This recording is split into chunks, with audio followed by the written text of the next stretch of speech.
সামনে নির্বাচন, সেই নির্বাচনে সবসময় আমরা নিজেরা দাঁড়িয়ে যাই, অথচ যারা আমাদেরকে ভোট দেবে তাদের কাছ থেকে আমরা কোনো মতামত নেই না। আমি এখনও দাঁড়ানোর সিদ্ধান্তর আগে আমি আমার নগরবাসী, আমার এই কনস্টিটিউয়েন্সির যারা আছে মুরব্বী, তাদের ইজাজত দিচ্ছি।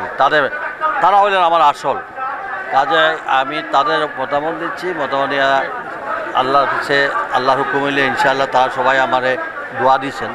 আমি নির্বাচনের জন্য প্রার্থী হব কি না সেই বিষয়ে আমি আমার ভোটারদের কাছে গেছি। এখনও তো আমি আমার ইচ্ছাটা প্রকাশ করলাম। জনগণ এখন যদি বলে যে না আপনি নির্বাচনে দাঁড়ান, তাহলে আমি পাবলিকের কাছ থেকে, আমার জনগণের কাছ থেকে আমি ম্যান্ডেট নিলাম।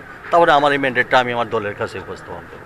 এই নগরেই আমার সব কিছু, এই নগরের বাইরে আমি কোনো কিছু চিন্তা ভাবনা করি না, আর আমার দলও সেটা ভালো করে জানে। দলের সিদ্ধান্তই চূড়ান্ত, আমরা দলের বাইরে কোনো সিদ্ধান্তে যাব না। তবে আমি অতীতেও প্রমাণ হয়েছে আমি কোনোদিনই দলের সিদ্ধান্তের বাইরে যাইনি। তবে জনগণের ইচ্ছা যেন প্রতিফলিত। দলের চেয়ারপারসন ইতিমধ্যে অনেকবার বলেছেন যে বাংলাদেশে কাউকেই কোথাও ওনারা কনফার্ম করেন নাই। আর দলের ক্যান্ডিডেট আজকে একজন আছে, কালকে আরেকজন হতে পারে, দুইজন কেন সামনে নির্বাচনের তফসিল ঘোষণা আরও হইতে পারে। তো এটা তো দল বিবেচনা করবে। কেন হব সেটা বিগত দিনের আমার 47 বছর এই দলের জন্মলগ্ন থেকে এসেছি। এই দলে আমি যখন যেভাবে সিদ্ধান্ত দিয়েছেন দলের সব সিদ্ধান্তই আমি মেনে নিয়েছি।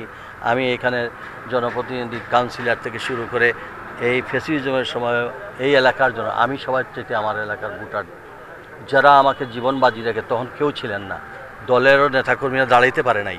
আপনারা জানেন তাদের হামলা, মামলা, খুনের জন্য আমার কোনো এজেন্ট পর্যন্ত ছিল না।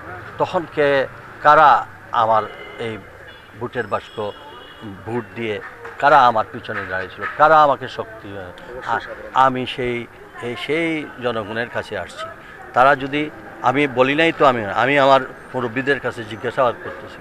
তারা সবাই মিলে সম্মিলিতভাবে যখন বলবেন, আমার সেই আপিলটা আমি আমার কেন্দ্রের নেতাদের সামনে তুলে ধরব।